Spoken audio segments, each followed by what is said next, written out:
Well, hello, National Sales Director Holly Lowe. How are you today? I'm awesome, Heidi. Thanks for having me.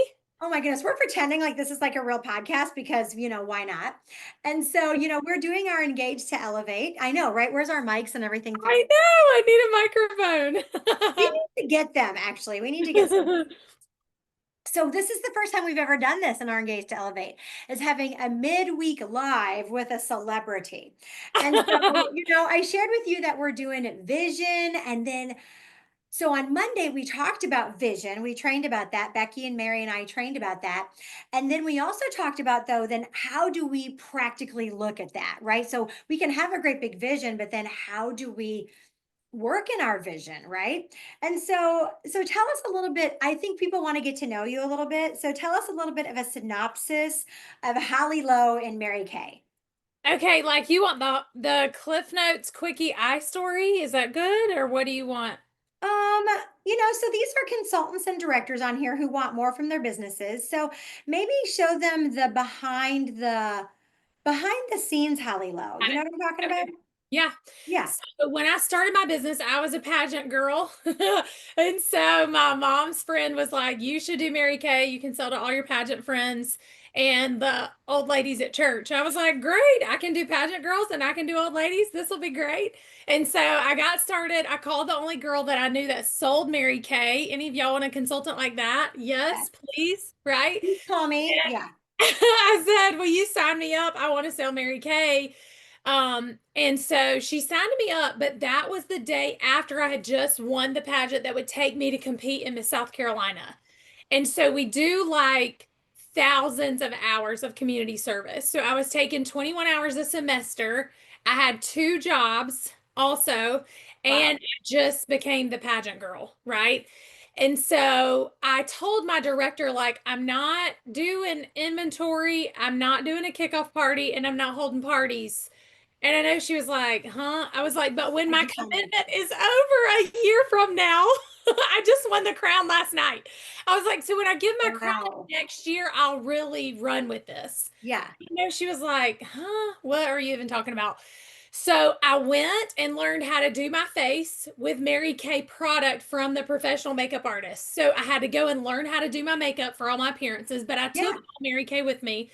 Now, mind you, I had never used the product and I didn't know anything, but I placed a $400 order. Okay. So I just had stuff for me and mom. And Yeah. so when I did my pageant interview, though, my pageant director found the Mary Kay story. And he taught me the Mary Kay Bumblebee story. And so I introduced myself with the Mary Kay story, like, hi, I'm Holly Lowe from Walhalla, South Carolina. So, did you know aerodynamically, bumblebees should never be able to fly? Their wings are too thin and their bodies are too fat. But just like the bumblebee, this small town girl was born to fly, and I will. And so that's how I introduced myself at Miss South Carolina. Isn't that so funny? I had no idea. I've never heard this story. What'd you say? You've never told me this story. I've never I've heard never this told story. anybody this story, so y'all are the first. So anyway, so after literally fast forward 1 year, I was like, okay, I really want to do this. And so my director said, you have to come to career conference. I was like, okay. So they put me with a girl who was the only girl that didn't have a roommate. Does that tell you anything? Like, I got that girl, right? And Well, so you can run with her, Holly. yeah, No. we have a spot for you. Yay. So anyway, I remember sitting on the back row in Charlotte, North Carolina at career conference. And now remember, Crazy. I had no customers. I had never done anything except introduce myself with the bumblebee, right? Like that was it. And so I sat on the back row and I just remember watching all of those girls go on stage for the top 10 courts, Heidi, remember? Year to date Yeah. retail, all of the top courts. And I was like, there was every size, shape, race, ethnicity. I remember hearing Valerie Bagnall talk about her millions. Oh, I wow. remember her voice. And I remember watching all those directors. And I was like, if they can, I can, as Heidi Gelzer would say. And I left home. I left that event, and 12 weeks later, I earned my first car. And 12 weeks after that, I became a sales director. So that's like the short version of debuting as a sales director. It was just enthusiasm and new vision. Enthusiasm and new vision. Yeah. Wow. That's amazing. I never heard that story before about you saying the bumblebee as your pageant thing. Yes. So funny. Who would think, right, that years later you would still be not only in Mary Kay, but one of the top people ever in Mary Kay, and you started off as the pageant girl with the bumblebee story. Yeah, and had never done anything for a whole year. I mean, I had done nothing. Was like, "I'll call you a year from now." I'm Yeah, sure that was but you like, kept your word, and I bet she was shocked. She was kind of like, "Oh, you're calling me like, for "Who is real." this? Yeah, Yeah. who is this?" I love it. I love it. And so, Holly, so you just spoke at the Diamond Seminar this past year. You got to speak to the Mary Kay National Area. You guys type it in the chat if you were there or if you've listened to the recording. And you know what, Holly, we're going to put your recording in here. So we'll put your recording in here. Oh, They can yay. watch it if they haven't yet. So, but I would say that if I were to give you a title in Mary Kay, I would say that you are the passionate truth teller. Oh, thank you. Tell truth with passion. So I would say that is who Holly Lowe is. So how do you keep, I know we've kind of talked about this before, but how do you keep your passion burning bright, Holly, without burning out? People. What do you mean by that? I mean, I have to stay around people. Um, Mhm. and what I mean by that is the more I'm in my office, the lower my passion goes. The more I am alone, the lower my passion is. Mm, Um, so I am an extrovert, yes, but I do need to refuel and have alone time. I need alone time with the Lord. But what I do, Heidi, is I'm not naturally an overthinker, but the more I'm by myself, maybe scrolling for dopamine hits, or the yes. more I am just doing busy work, and not doing the thing that really keeps my heart on fire, which is people and building Mhm. people, customers, consultants, directors, and nationals. Those are my four people that keep my passion high. Period. So I've got to keep myself connected to Jesus. Like doing my quiet time, I can tell you when I negotiate that, I am off. I'm just overthinking. I'm just in this place of like, I don't know, self something. I don't know what the word is.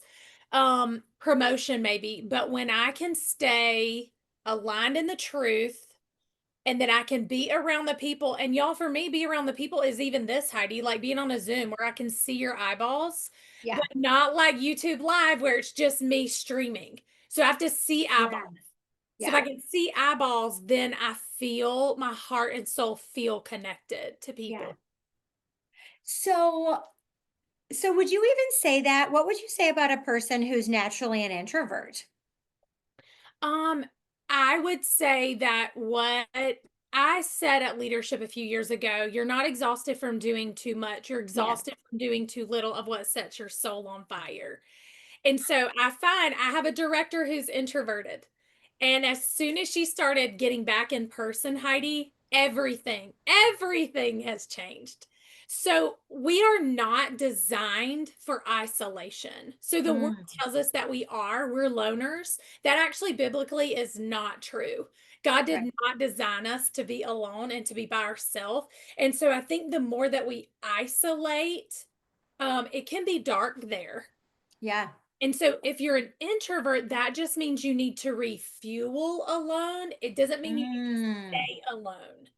So when you refuel, your gifts aren't for you, Heidi. So I can't give away my gifts by myself. I can't be alone and give my gifts away. right.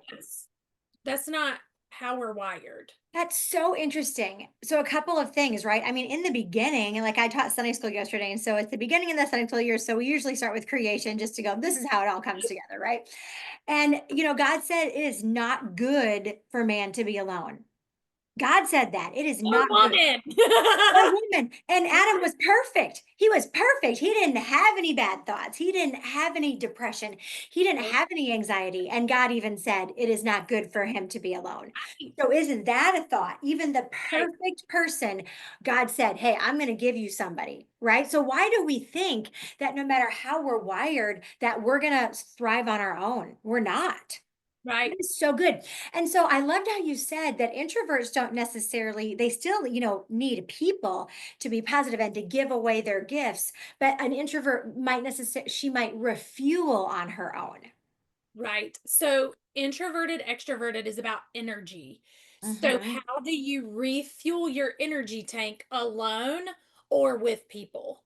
And Yeah. so that's really the source of refueling yourself, because I do feel like I refuel alone. Yeah.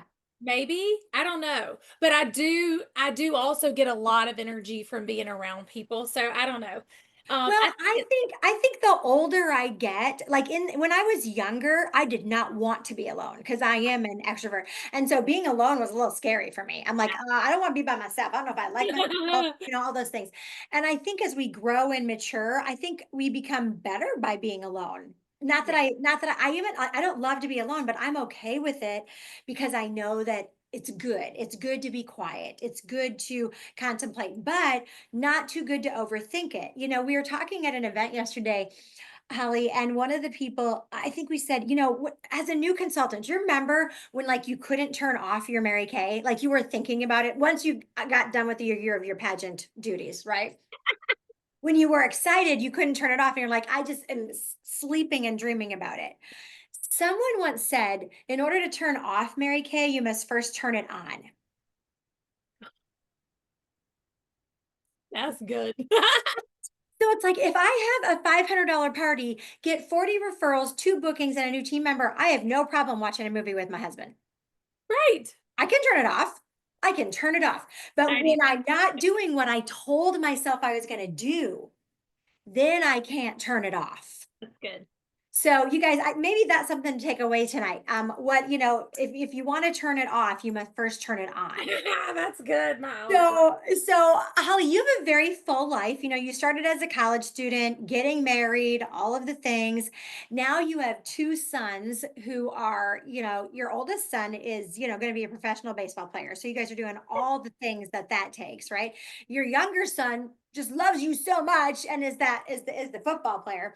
And so how do you harmonize? Okay, because I know that we've talked about this before. So you have big vision, you have big goals. I know that you want to, change the world. God can use us to change the world through our Mary Kay businesses. How do you not, besides being with people, how do you do a schedule that allows you to be able to be successful in Mary Kay and be a successful wife and mom and Christian, in your community?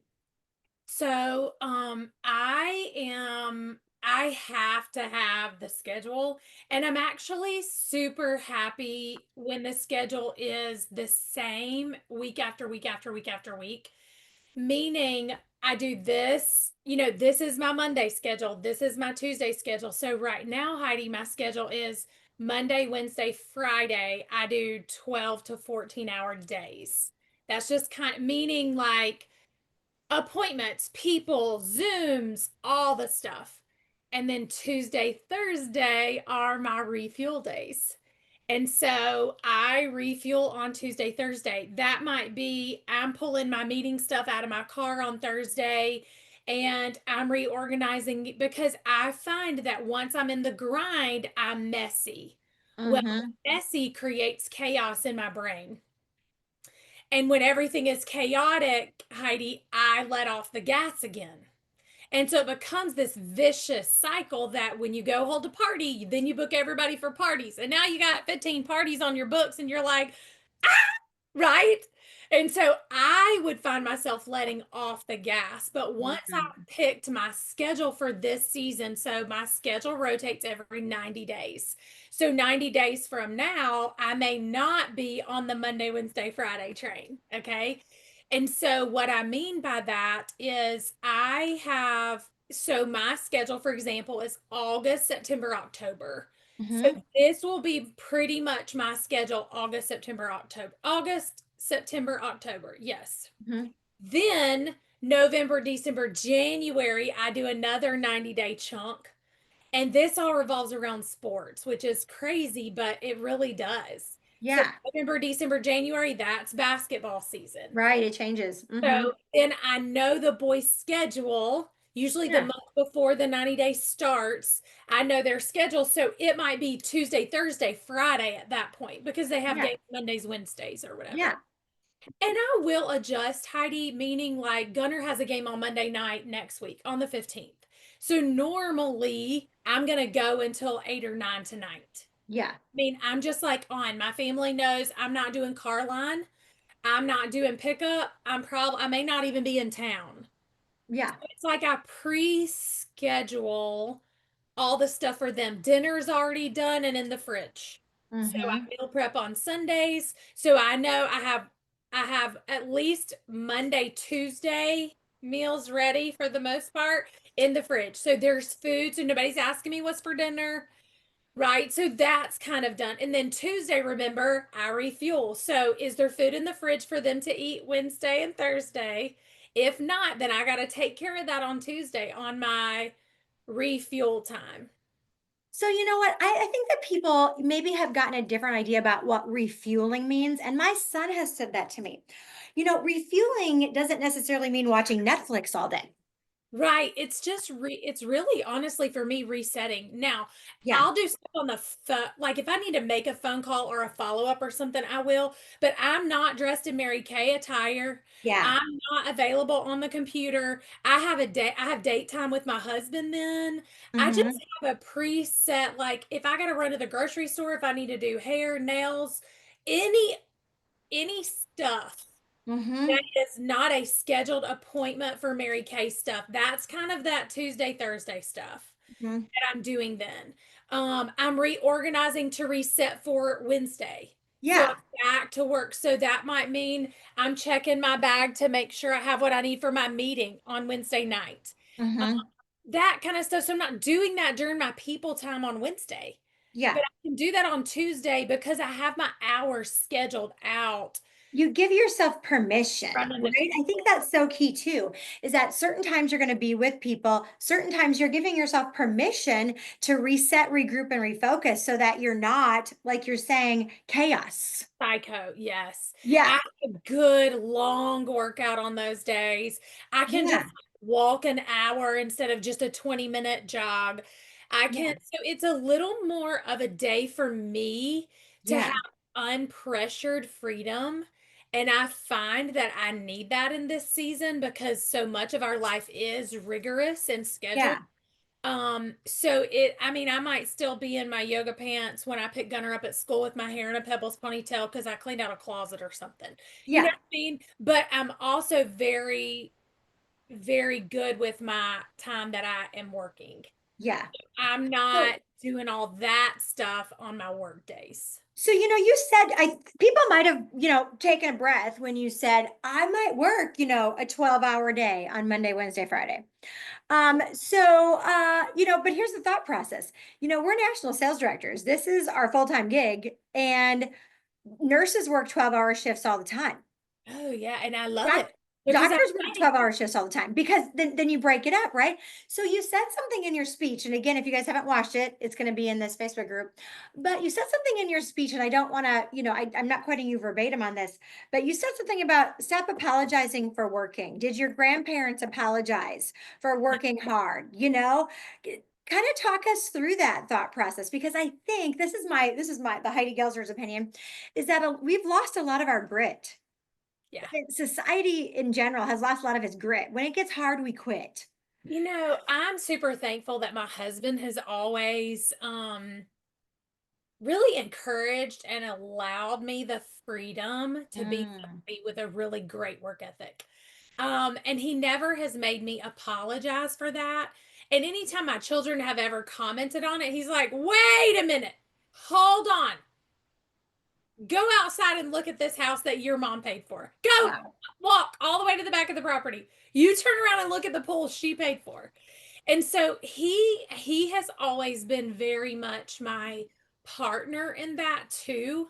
And so I think it's really stepping back and deciding and seeing yourself as wait a minute. Mary Kay has deposited $2 million into my family's life. They've paid $700,000 for vehicles for me. in my 20 years. $700,000. They send my husband and me and you and your man on a luxury vacation every year. Like, the truth is, if I list all the perks, how many hours should I work Mm, to be a CEO that has those perks? Because it's, it really should be 200 hours a week. yeah, That's the truth. But yeah, the reality is that's not what I'm charged with, nor what wow. I have to do. However, putting this jacket on my body, Heidi, reminds me that I'm putting on a mantle that I carry Mm, forward, which is excellence and discipline and focus. I have cold chills in my whole body because I'm thinking about our founders who literally built this company with their bare hands, like Nehemiah at the wall. And they built this company so that you and I could stand on top of the mountain they already built, where Mary Kay is a household name. We're not, people aren't saying Mary Who like they did to them. They are, they do say that now, a younger generation does, but not like they did to our founders. yeah. And so I'm not going to apologize. Um, for being someone who wants to work hard. I think the other thing, Heidi, is if you feel the need to have to apologize, you got Mm, to check who you're around. mm, Because people who are doing more than you are never going to tell you that you're doing too much. Never. They're actually going to make you want to raise your game. My son, we transferred him schools this year and it was a whole thing, and it was a lot to transfer high schools as a junior, yeah. and he gained 15 pounds of muscle in 4 weeks because this school has a trainer. And so, like, Maybe Gabe needs to transfer to his school. but the truth is you do your work whether you're on the bench or not. The mentality is not we're slackers or I Yeah, don't have to do my, oh no. The trainer is, we all are going to work out like we're in the starting lineup. yeah. Period. That, because that's who we are. And Like, because you may be tomorrow, right? That right, but next it's step, the that thought iron. process. It's the iron and it's the Our mindset winners. of Yeah. you're putting on, y'all. I can't help but think about, and I love sports so much because of what it teaches you. But I think Mary Kay, like, this is my jersey and this is my uniform. And Mm, it says my name on the back, but on the front, it's a Mary Kay logo. Like, literally, Heidi and I are wearing an NSD logo. Y'all, that means something. And so when I walk around and I get out of my pink car, I'm wearing that jersey, whether I'm wearing that jersey, if you know what mm, I'm saying. yeah. And then I'm in charge of making sure the name on the back means something too. Mm, yeah. Like, if you want to be in the Lowe national area, that means something. If you want to Yeah. be a Gelser girl, that means something, you guys. So And true. so you're carrying that with you wherever you go because it means something. And this team Yeah. that you guys are a part of and the name that you're creating, it is so powerful to be part of a team because here's the truth, you guys. I get to choose what kind of iron I want to be when I walk into leadership. So when I go to leadership conference, what kind of iron am I going to be when I walk in that room? It's my choice. Am I going to be the kind of iron that can sharpen a diamond circle national? Can I Mm, sharpen an inner circle national? Can I sharpen a gold circle national? Or can I sharpen nobody? Because I'm in the weenie whiny, shoulda, woulda, coulda mm, been doing something. And so if you want to be in a different circle, you better get yourself to the place where you get to be iron to those people, mm. and you'll be in that circle. So, wow. As you're talking about, leadership, how do you want to show up at our leadership conference in January in Nashville? There are women on this Engage to Elevate, Holly, who are a part of this because they want to be sales directors or they want to be, like you're saying, better sales directors. And so, what would be the reason? If you could talk to a consultant, look her in the eye, and she says, Holly, I want it. What would you say to her? Um, I don't want to cry. You can cry. The truth is, you have to believe that you deserve to be there and that your self-worth um cannot be tied to what the mean people said. Mm. And that the jersey that you put on every day cannot be the scarlet letter of guilt and shame and stuff from your past. You got to put on the jersey of the position that you want to earn. And that's the jersey you got to wear every day until you grow into the girl who actually really gets to wear it in public, if you know what I'm saying. So if I want to wear a director suit, I've got to mentally and physically dress up and think like and literally pretend every day that I'm putting on my director suit because I've got to be that before I'm ever going to be that. And I've got to Yeah. see that for myself. Um, and so the cool part about leadership in Mary Kay is all you have to do is bring who you are, use what you have, and do what you know. That's it. There is no magic. There's no magic. Because if God's called you to that, those three things will get you there if you will do the numbers. So if Heidi says, all right, you guys, we're doing 100 faces a quarter, if you're putting up Mary Kay on 400 faces this year Mm. without stopping and getting sidetracked and without overthinking it and without thinking maybe you shouldn't kind of sort of la la la la la, right? And then you interview half of those girls. That's 200 sharing appointments. That's 50 new team members, 40 to 50 new. Usually, as a director, it's one out of Yeah. four. Yeah. So now you just built a new unit of 50 going from consultant, not sales director. This Right. as a beauty consultant.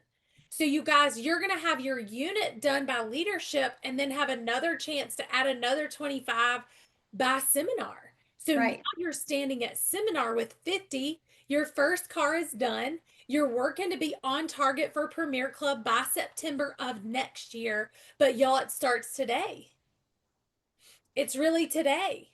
So how many faces can you get done by the end of September? Because this is our Mhm. first 90-day dash. Right. July, August, and September. Hmm. And so it's really making a decision, Heidi, more than anything that and gaining clarity of what am I willing to do? Where does it go on my calendar? And I've got to be unapologetic about it Mm. because you can't do it and then feel guilty for it, you guys. Right. And you've got to do it without expectations. So I've got to do this. I've got to commit to 100 faces and I get to have no expectations until the 100's done. I get to have expectations at the finish line. And this is not expectations of, this is like, if I sell a lot or sell none, or I get a bunch of team members or I don't get any, or she books or she doesn't, or she cancels or no, I got to do 100 and then just log the results. Not do 100 and have expectations along the way because that doesn't work because then we quit. Right. Then we quit if Because it we're doesn't go the way disappointed. we think it's supposed to go. Yes, but we're not in charge. We're not in charge. Just like a deck of cards. If I shuffle all these cards, you guys, and I take out two kings, there's one king, there's another one. If I shuffle these, there's 50 cards in this deck now. Right. I have no control over where the face cards are. None. But I guarantee you, when I get to the end of these 50, there's 10 new face card recruits in here. Yeah. I just don't get to have, look, all of those are no's. Look Look, at that. look. I Until don't get a they're no until I've gone through all these are no's before I get one yes. But what if all of them are stacked at the end? And right. sometimes God allows our yeses to be at the end just to see. Like God did not part the seas until Moses put his toes In in the water. Yeah. water. Yeah. Period. Yeah. He had to trust that that was going to We're happen. like standing there and we're standing there, and God's like, just put your toes in the water. Just do some effort and action. Your action's 100 faces a quarter, you guys. And when you do that, God will handle on the backside. But see, we're so controlling. I'm talking to myself, Heidi. Right. I'm so controlling that when I do it and then I don't have the result I expect right away, then I change it again. And then I'm Yes. starting over and I Yes. never did finish the 100 that God Yes. told me to do 10 years ago. Yeah. And we're like, we're so Oh my goodness. frustrated So good. instead of So just good. staying the doggone course, Stay the course. Stay the Yeah. course. Believe that you deserve to be there. Wear the jersey without the scarlet letter on. Yeah. Bring yourself, because that's enough with yourself and your gifts and your abilities. And then be willing to do the 100 faces in a quarter. Be willing to do the 100 faces in a quarter. You guys, that's just 33.5 faces a month. And Holly, we're talking about how power starts are not hard. Power starts are not hard. It is 6 parties of 5 faces a month. That's it. Or 5 parties of 6 faces. It's not hard. It's 15 hours a month, y'all, not 15 hours a week, even to do that, 15 hours a month. So we're not talking about working, as a national sales director. We're talking about working as a consultant, but doing I it 100 faces in a quarter is not hard. Being willing, put it in your calendar, being unapologetic about it, and no expectations until the 100 is done. And Heidi, the part that you have to do the booking attempts every day. You have to. 10, 15, or 20. You pick. Text, I don't care. Yeah, just do it. In the Just book, ask. we call it a booking box, but like into the booking system where Yeah, you message them, and if they don't respond 3 days later, you right. message again. 3 days Right. later, you message again. Y'all, Yeah. it's 5 to 7 touches before like 90% of people or something, whatever the number is. I know. And you guys, you're hearing this from Holly. You hear this from us. You hear it over and over again. This business, you guys, is first mathematical. It's Yeah, first mathematical, sure is. but then it becomes magical. Yes. Then Somebody it said it's becomes magical. mathematical, Heidi. I'm like, It's mathematical. It's absolutely mathematical. mathematical.